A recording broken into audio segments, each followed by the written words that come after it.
back to our second episode now of the Controversial Truth Podcast. We're super excited to be continuing to do this, and we hope that you guys enjoy the conversation we have today. Like I said last week, we are going to be talking about social media and how we use that social media to further the gospel, or just different ways that we're supposed to use it, I think, that on a biblical sense. Yeah. So we're going to talk about that.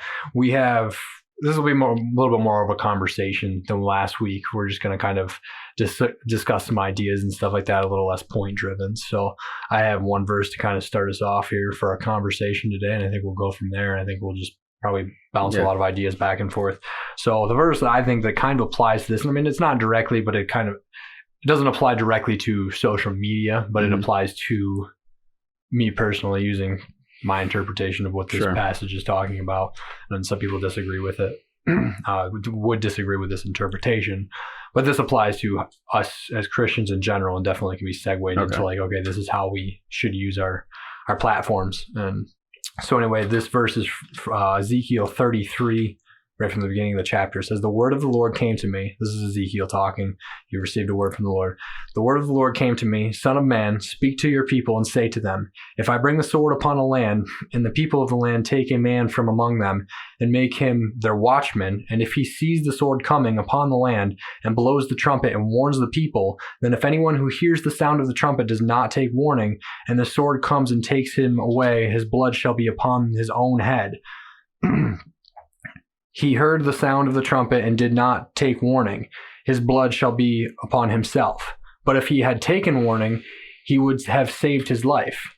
But if the watchman sees the sword coming and does not blow the trumpet, so that the people are not warned, and the sword comes and takes any one of them, that person is taken away in his iniquity, but his blood I will require at the watchman's hand."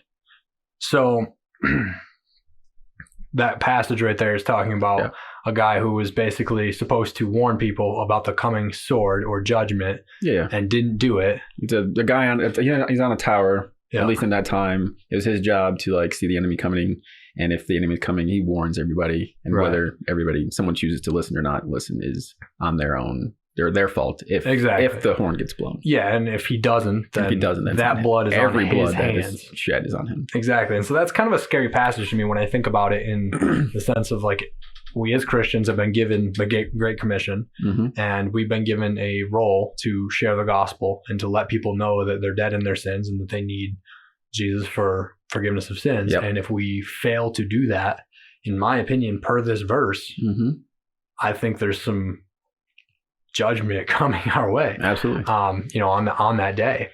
And that's a scary thought to me. And so that really hit me like the first time I saw that. The first time I read it, I was like flipping through, and I don't know why I stopped there, but I read it and I was like,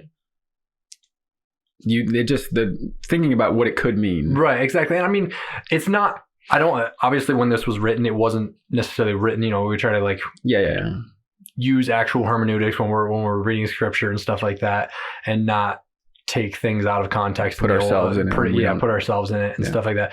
And I don't think that this was originally written to you and I, obviously, but that doesn't mean that we can't draw out understanding from the Old Testament. And for me, that's what this is talking about. That's if God was requiring of somebody in the Old Testament their blood for a lack of warning to somebody they were supposed to warn, I would say that probably still applies today. Yes. So relate this to social media, the topic of so we have platforms, right? We're called to I guess we're not called to, but we need to use our platforms in the way that actually glorifies God. And I think that this platform, in a sense, is kind of like a watchtower. We have the ability to proclaim to literally the entire world something. And you've got so many people using their social media to tear people down and to do exactly the opposite of the gospel. But yet you go in their about section or their info section or whatever, and it says Christian. Follower of Christ. And it's like, even if it's not just exclusively negative things. Yeah. It's just nonsense always. I don't understand why anyone would see this as like an opportunity to do anything other than share the gospel. And I'm not saying like every post has to be like not exclusively about right. But be selective with how you use it, Sure. And so that's I guess, as far as just kind of a general idea of what I want to talk about today is why, or the importance rather, of what we need to use our social media for and why, and the implications potentially if we don't. Yeah. And so I think this passage really kind of spells it out, for me anyway, that if I don't use my social media for the proper things, for what God's actually doing in my life, and that doesn't mean, like when I say the gospel, I don't necessarily mean every day needs to be a post about, okay, this is what Jesus has done for you. This is, that's not what I'm talking about. I mean, you could, but when I say the gospel, I'm talking about the story of Jesus.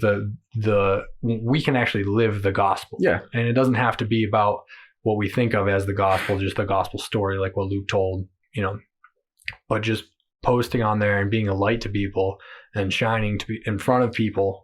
Being a display of Christ. Exactly. Through your and words. Not doing so much harm to people through it. And I mean, I'm not saying there's not other avenues. Like I think there's plenty of posts on there. The scrolling I do on Facebook, which is minimal, is usually because people are posting funny stuff. Yeah. Like I find that stuff enjoyable. And I'm not saying that there's anything wrong with that. I'm not saying that you can't use Facebook to connect with people and stuff like that and have a good time, or any other. That's my only social media platform, so that's why I keep using Facebook. There's plenty of other ones, but so that's not what I'm saying. But I really think that if people really thought deeply about their social media platforms and the influence that they have, think the power they have at their hand. Exactly. Like if you think about take Paul for example, or any of the disciples, they had to write letters that would take potentially months, at least weeks, to reach its destination, and then a reply letter. Like that was the way of the world, obviously, back then, when they were writing the Bible, and all these, there was papyrus and stuff like that. They had no access to anything remotely close to what we have today. And when I just stop and think about, like, what would they, if they had social media now? What did they take the time to say at that time? Yeah. Like, something takes weeks to get, or months to its destination. Like, what? He's not going to put any nonsense in there. Like, exactly. If you have a platform, what are you gonna say? Like, we have the ability to communicate with tens of thousands of people, depending on, like, if someone shares something and it gets shared. Yeah. The platform we have is monumental. Never been seen in the history of the world. Yeah, exactly. Basically. Which I think that in and of itself, to me, it scares me. Yeah. That I have such a large platform, because, like, look at the warning to pastors in the Bible. Yeah. Like they are called to shepherd their flock, and if they don't, there's warnings to pastors that they're held for a higher standard. Yeah. And so I'm not saying that everybody that has a social media platform is now a pastor. But do you think everyone with a social media account or platform is held to a higher standard than those who do not? I don't know if I'd say a higher standard necessarily, but I think they're held to a standard because of the platform that they have. Maybe not a higher standard, but they're responsible for more. Because they're putting out more. Yeah. If I was to go stand up in front of, like, let's say, pretend it's not COVID season. Sure. I went to the COVID season. I went to the mall right now. Yeah. Where there's 250 people in the court right there, and I stood up on a table and said, "Attention, everyone here!" And I started saying just slanderous things about you, and whatever. Just dream up anything that's horrible. Yeah. I think I'd be held to account for all those people that I just clearly gave a terrible witness to, especially a lot of those. It's a local mall. There's probably plenty of people there that have seen me or know who I am, maybe. Yeah.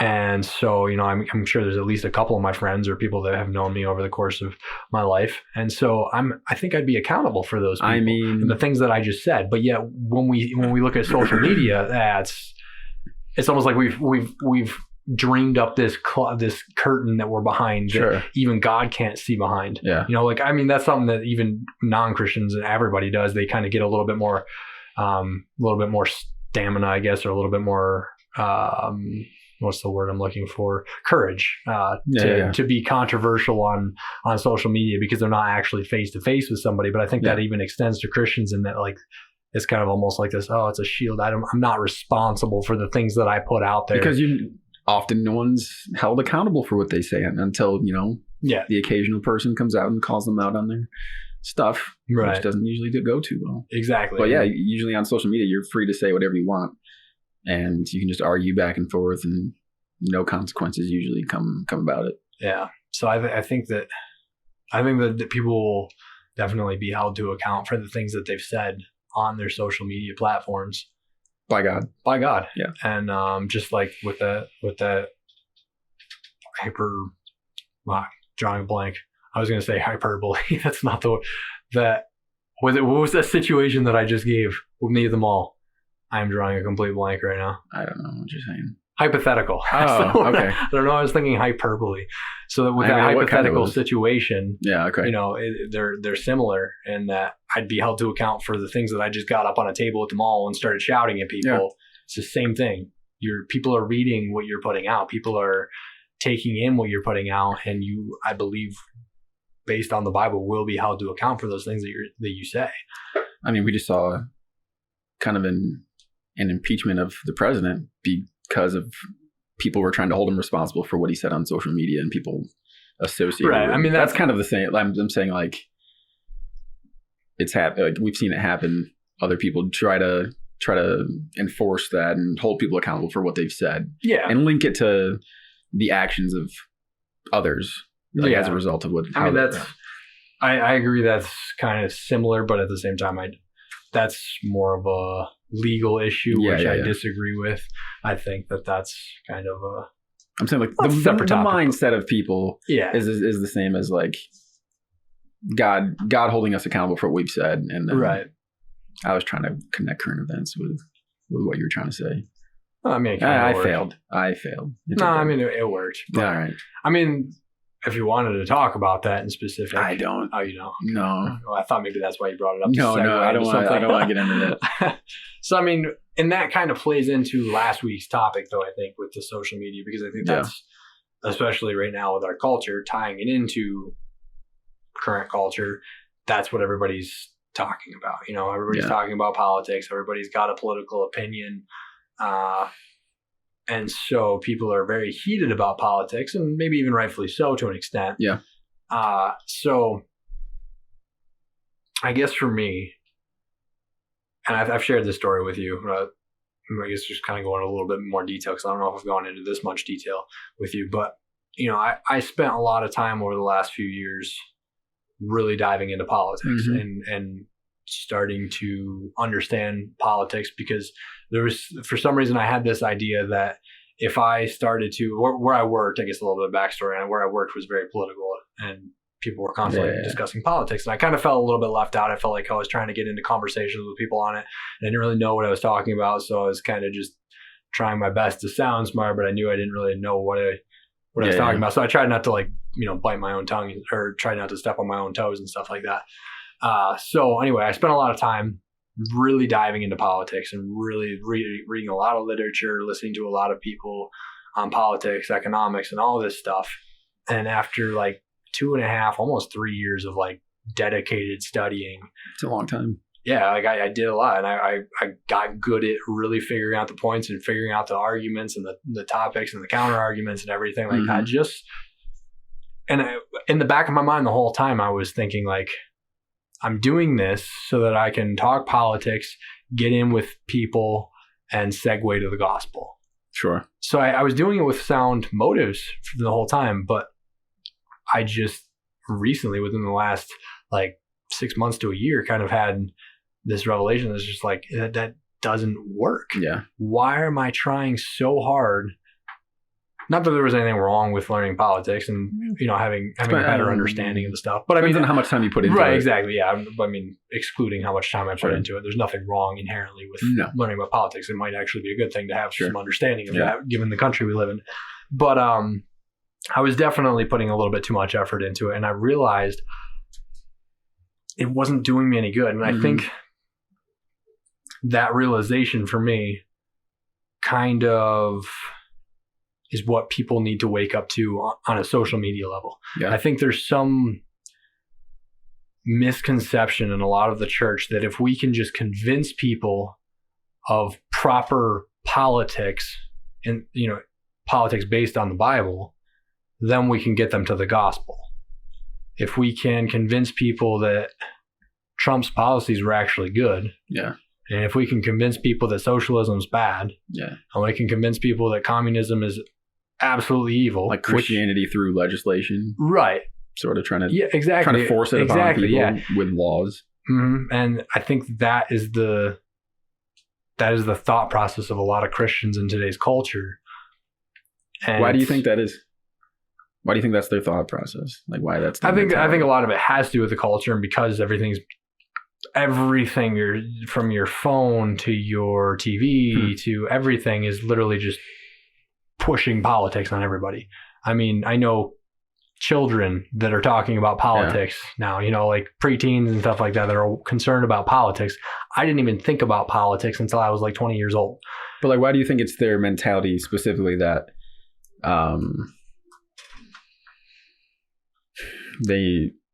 that we need to push for Christian leaders and then have them push Christianity upon people? Like, why is it the mentality of people that laws can produce real fruit? faith? Yeah, like real faith. I honestly don't know where that mentality came from.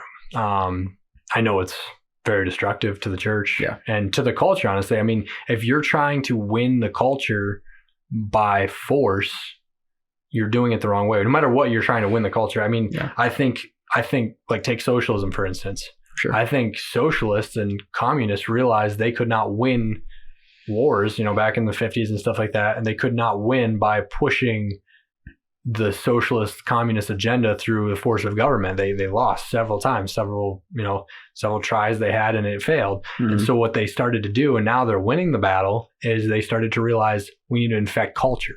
So what they do, they get involved with Hollywood. They got involved with all these different avenues in culture, and they've infected the culture. So now you see socialism kind of starting to pop its head back up, because they had a realization that I don't think the church has come to yet. They had the realization that if we just infect culture, politics will follow. Which is right. Which is exactly right. Yeah. And so you have the devil or the enemy, the demons, doing this really smart ploy where they're working these antithetical principles to the gospel into culture, and it's spreading rampantly throughout the culture, and it's infecting politics. And then you've got Christians who are like, we need to combat this.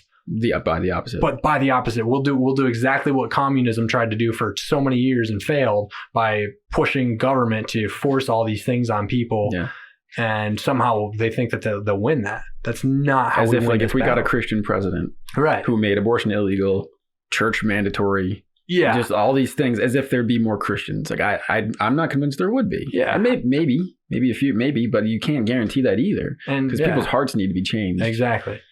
And that's what I think fuels the Facebook and social media drive for so many Christians to be like, politics, we need to win politics, because they're trying to battle this. I mean, I'm calling it socialism, but really what it is just the opposite of the gospel. Yeah. The culture we're living in is the opposite of the Bible, whether you want to call it socialism or whatever you want to call it. Do you think people are trying to change? Do you think Christians, I just want to know your opinion. You think Christians try to change culture top to bottom and put such an emphasis on electing the right leaders out of laziness? Like it's easier to for sure vote for someone to do what you want them to do, as opposed to getting off of your chair and making change in the culture. Yeah, definitely. I mean, I don't know if it's a conscious decision. Yeah. But definitely, I want to produce change from my house. Yeah, I want to produce change from the voting booth. But other than that, I don't want to talk to my neighbor about Jesus. I don't want to talk to my coworkers about Jesus. I don't want to go, talk to strangers about Jesus, or use my life as a display for Christianity or the gospel. And I want to produce change in the voting booth and through my phone, and that way I don't actually have to engage with anyone and invest true time. Whether it's like, do you think that's a conscious thing, or do you think it's? I mean, I'm sure it's both. You can't put it on everyone and all at the same time. But I don't know if you ever considered that thought. That's a really easier path to try to do what you want to do. I never thought of that, honestly. No, that's a really good point. if I had to answer the question without too much thought into it, I would say that mostly it's subconscious. Yeah. I mean, I think we're all guilty of that to an extent. You know, I think that now you bring that up, that's a good thing to combat even in my own life, is the desire for God to change the culture we live in without me. Like, by whether it be by political means or whatever, you know, just sitting back and saying, all right, God, I trust you to an extent, but I don't actually trust you enough that you're going to use me as a vessel by which to bring the change.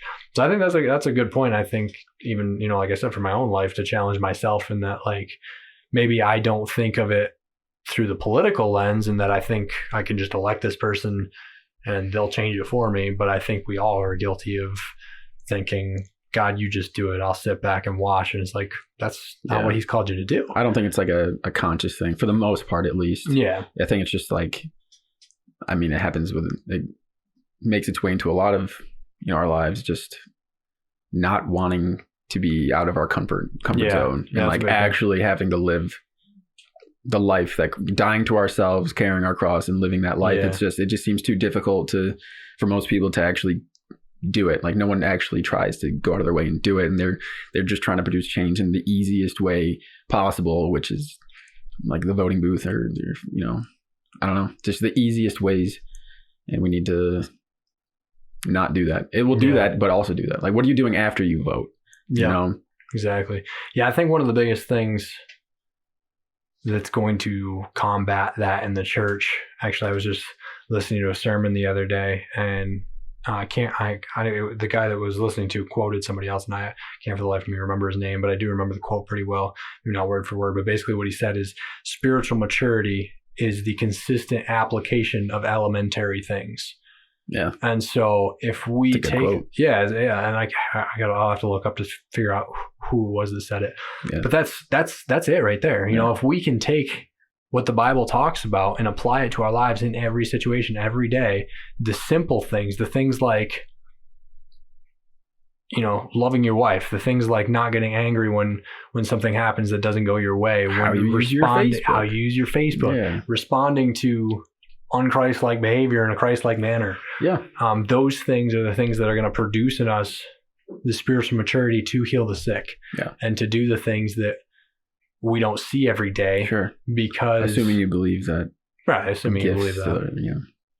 Well, that's another one of those things. Like I think we mentioned it last time in the topic, like talking about the demonic activity and stuff. And it's like, if you build a theology based on the Bible that there's no demonic activity anymore, it's pretty hard to understand the world we live in based on that. And I think it's the same thing with healing. Like, if you've developed a theology that says there's no longer any healing, you have a lot of questions to answer, because I've talked to a lot of people that are, if you believe that there's no healing, that are absolute outright liars and frauds, you know. We'll get into that's a totally separate topic that has nothing to do with this, but that's an interesting little side note.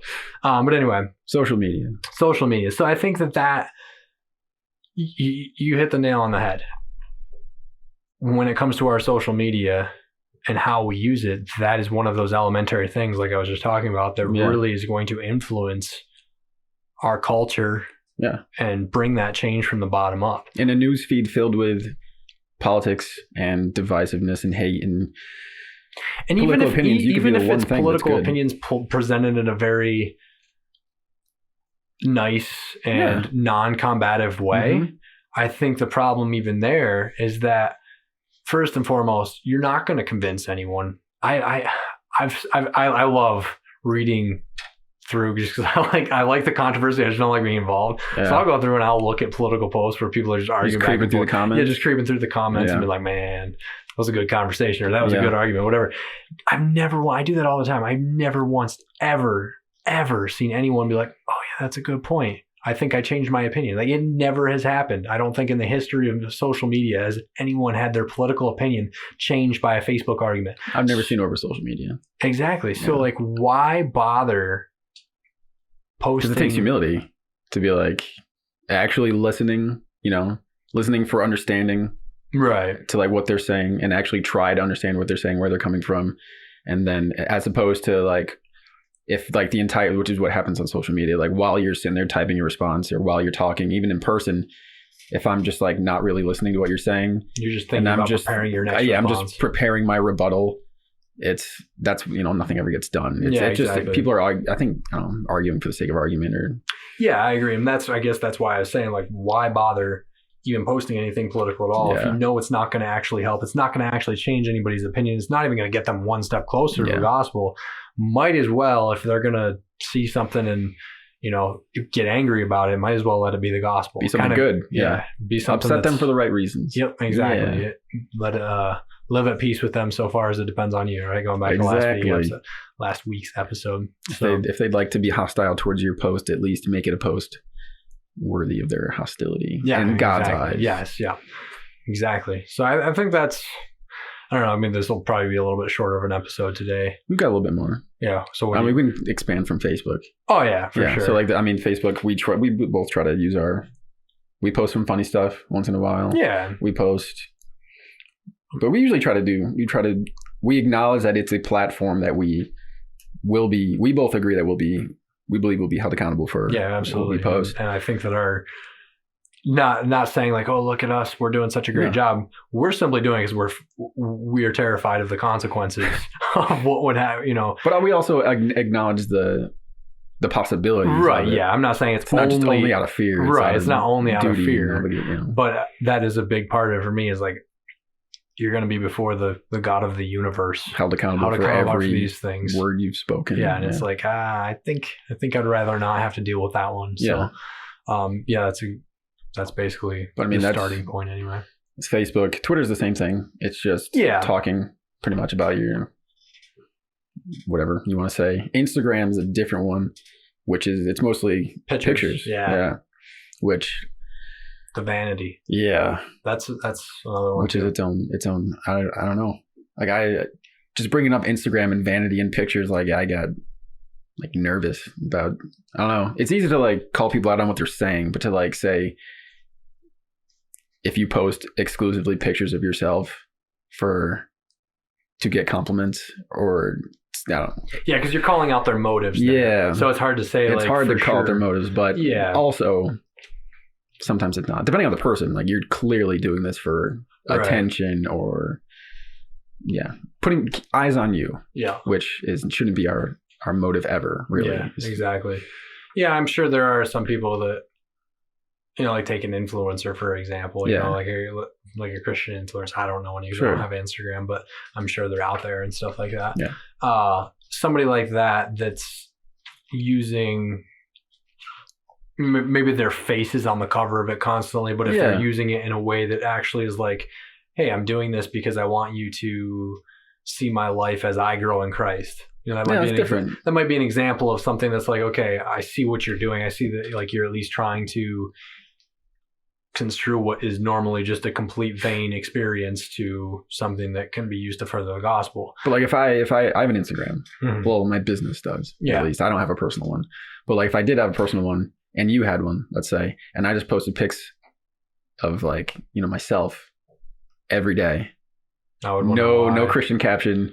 You're cut not off, that pretty. shirtless. I'm just kidding. I'm not that. You just comment. You're not that pretty. Like, all right, I'd probably delete it.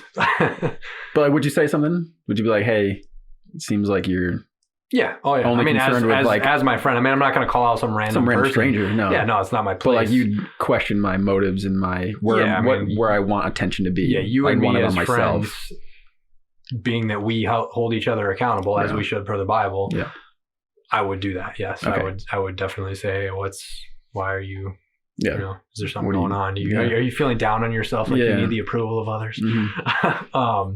And that's something too, I think we can touch on social media, because there is that side of the social media where people are using it in incorrect ways. Yeah. And then there's the other side, which you have what I would call the Christian correctors that run around and just like post on everybody's thing about it's like, you are not supposed to, or we are not supposed to as Christians, correct every person ever. That does anything wrong. No. I mean, if it comes up in conversation with somebody and that person, comes up in the conversation, yes, address it and say, that was wrong. But it's not my job to call out somebody I've never met necessarily, obviously if, I feel a word from the Lord or something like that to do that, then maybe, but it's not my job to correct every Christian. Yeah. So there's those other people using social media that are just running around just bashing other Christians for their slight theological points that are wrong, or different things or whatever. And that's not right either. That's not a good way to. That's actually maybe even worse, because then you're not only are you using your platform in a way that's not really glorifying to God. You should question their motives also. What do you mean? Like if someone's only just trying to correct everybody always. Oh yeah. Like commenting on stuff, like just trying to correct people. Like what's their motive? You could do that in a loving way. Yeah. Like always, but you could also do it out of, I don't know, arrogance. You can do it out of arrogance. I think I honestly, my own personal opinion, I think that if you're out on Facebook trying to correct everyone, there's no possible way that you're doing it in love, because I don't think love would seek to just go out and combat everybody on every point that they make. Usually the people that are good at correcting and good at gentle reproof, which is like what the Bible tells us to do for other believers, are good at pulling somebody aside and not doing it. We're not even really supposed to correct people in a public forum. We're supposed to pull them aside and to actually, well, sometimes. The first time, yeah. We've talked about that. And at any rate, that talks about when you do it in front of people, that's in front of the congregation, not in front of the world. Yes. It's not on the world stage. Which is debatable. We might disagree about that. Maybe not. But like, I don't know if you. It depends on what verse you're talking about specifically, I guess. Part of me feels like if I see a Christian, which I almost never comment specifically on people's stuff. Yeah. Like if I see something going crazy on Facebook and I'm like, Christians need to be reminded of something, I make my own post, not naming names, kind of addressing what's happening. I lost my train of thought. What were we talking about? I completely lost it. Spaced. You were talking about correcting like people when you see something wrong, you make a post rather than actually calling them out in specific on their by commenting back on. So part of me feels like if you call yourself a Christian and you have this platform, and you kind of, like, it personally offends me. Like as a Christian, if I see a Christian not living in a Christian manner because you took on that name of Christ and you're supposed to be displaying him to the world. So like, I don't know if it should personally offend you. Not personally, it bothers me. Like, I can see the bother, but I don't know personally. It offends me. I think it's right. Like maybe I don't know. Like you're claiming the name of God, the God that I value, and you're kind of dragging his name through the mud through your hateful speech and I get stuff like that. I mean, it bothers me as well. I just don't know if I'd say personally offend, but I feel like it's one of those cases where it actually applies. Maybe. But like, if you do that, if you treat the name of Christ, which when you're doing that in a public setting, to me, you're treating the name of Christ in a terrible manner in a public setting, which sometimes in my head I get, if you're going to drag Christ through the mud in a public setting, it needs to be corrected in a public setting, at least on, like on something like Facebook. If it gets corrected behind the scenes, everyone who saw the original mistake doesn't see it fixed. So if I'm friends with a Christian on Facebook and they say, no, I don't think Jesus is God. I think Jesus was like God's first creation. I think he's not actually God. Like, I think I should comment on that post at least and be like, Jesus is God. Here's a million verses that say that. I don't think I should take them, aside. I think that should be something that should be posted in a public setting. So if someone clicks on that, they can see at least truth as an option. Yeah, I could agree with that in that particular instance for sure. Yeah, absolutely. I think there's definitely probably more instances where pulling them aside would be better. Sure. But in an instance like that, yeah, absolutely. Yeah. I agree with that, because like you said, you're just saying like, no, you're wrong. Here's a list of reasons why. Whereas I think in the situation where I'm talking about where they pull them aside would be like less of like you said something wrong and more of like you did something wrong. You know what I mean? Okay. Which, I mean, obviously Facebook is all about saying stuff, but I guess to give you an example of what I'm talking about, if somebody was like, let's say I saw you on there, right? And you were somebody posted something on there that wasn't theologically sound about a minor issue. It's not a big deal. Like what? Let's say communion. Okay. Sure. Yeah. Good example. So you got in a debate with this guy about communion, sure. and everything you said was spot on truth. Because they were saying you should never take communion, it's unholy or whatever, and you were actually using the sound biblical doctrine about communion, which is that we should take it. Is that something you think should be corrected publicly? No, I would pull you aside and say, hey man, you were rude to this person. You argued with a Christian over something that's irrelevant to the rest of the world. Yeah.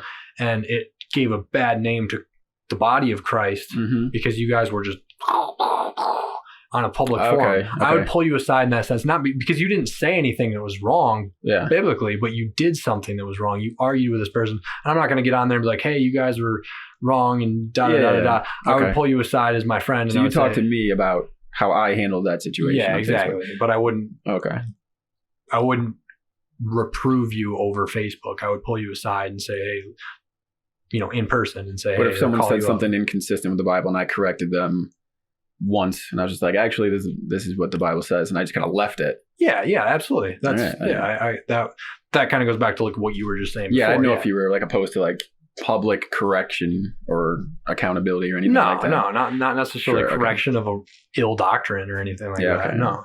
Just something, I guess those were two good examples of what I consider worthy of being corrected on a public forum versus not worthy of being corrected in a public forum. Okay. So, I don't know what other forms of social media there are. I don't know what the kids do these days.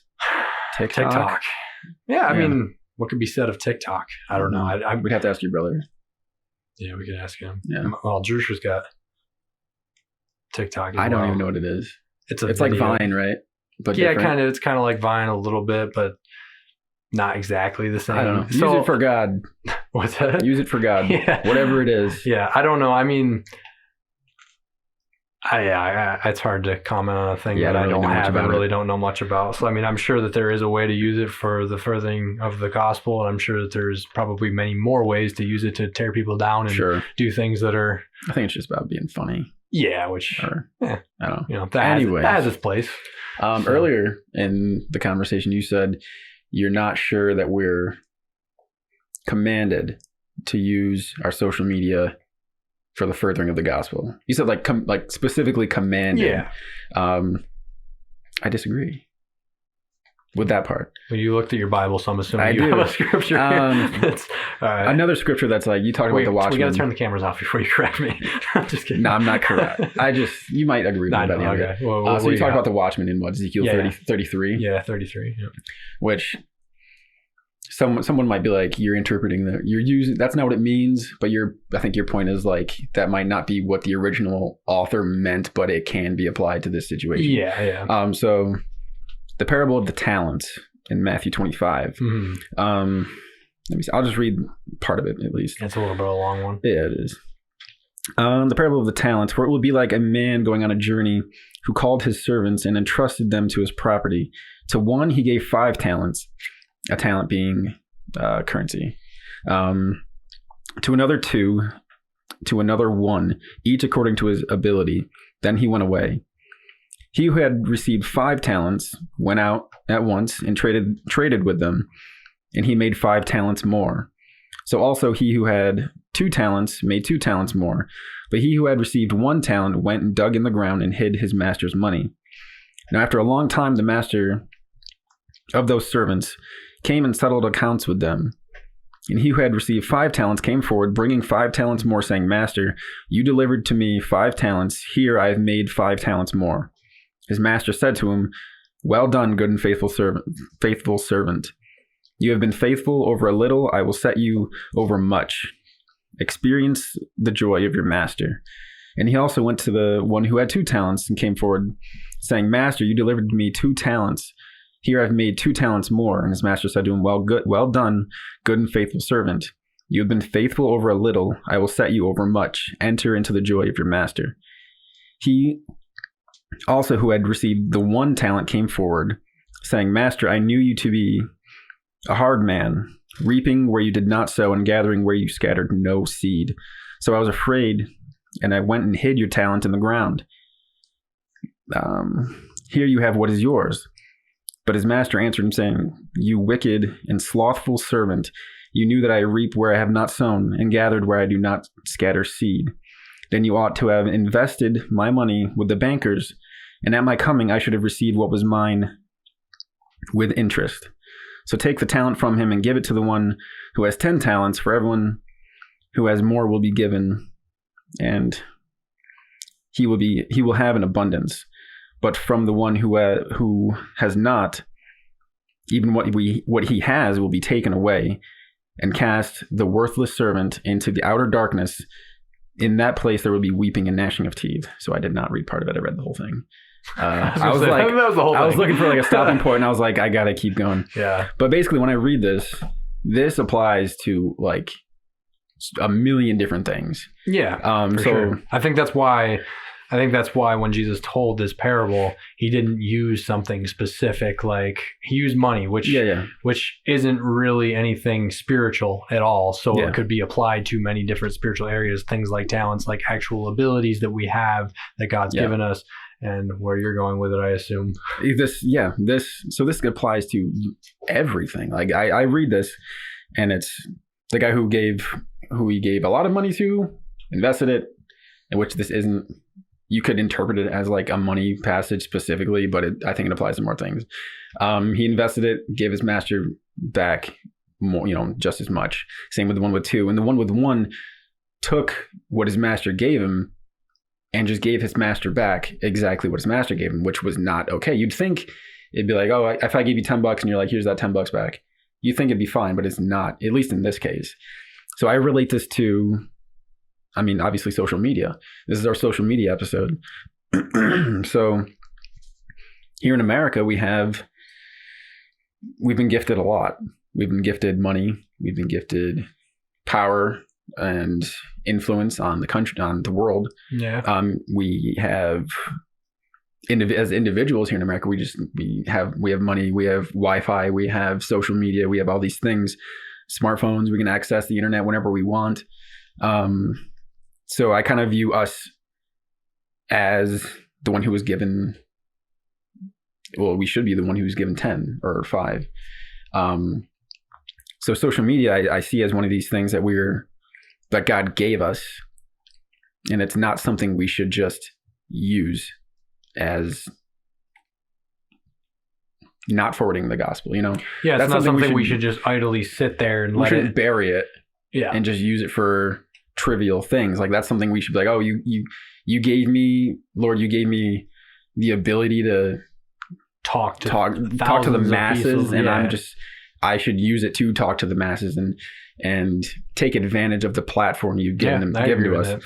So that's kind of like, and you can read a lot of stuff. I'm not trying to read things into this, but I think that's actually what this is about, is like, I think we will be held accountable for this. And I think given this passage, we are actually commanded to take what we're given, whether it be social media or platforms or whatever, and try to make it matter for the forwarding of the kingdom. Mm-hmm. So I think it is actually a commandment kind of buried in that passage there. I agree with that.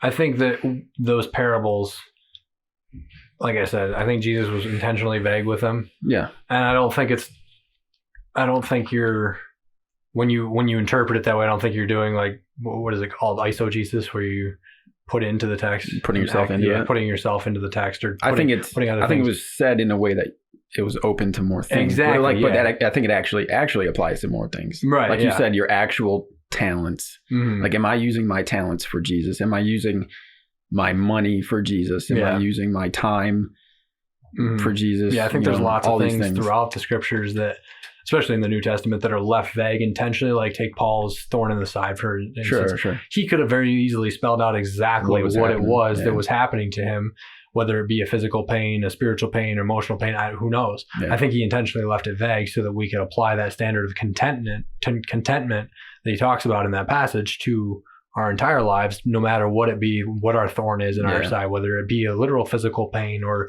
something else. And just like you said, the same in this passage, Jesus left it vague Yeah. So that no matter what you're given. Yeah. Try to use it to. No, not try. You have to. Yeah, you should. In the words of Yoda. Yeah. Do or do not. There is no try. Yeah. You know, because it really, what happens to the guy that doesn't use it, the talent properly? He's thrown into hell. That is with a gnashing of teeth. Like, we can go on a word study that the gnashing of teeth. That's hell. That's hell. And so this lazy and slothful or wicked servant, some translations say, was thrown into hell for not for. I mean, in this parable, he still has a relationship with. He does. With He's his still master. A servant. He still gifted something from the master. He still gave him back what was given to him. Yep. He simply didn't invest and grow the thing that the master. He didn't take what he was given. That should scare. It should everything out of Christians because, you know, and that ties right into the depart from me, I never knew you. You know, like how many Christians that call themselves Christians, how many Christians that call themselves Christians are going to hear on that day, depart from me, I never knew you.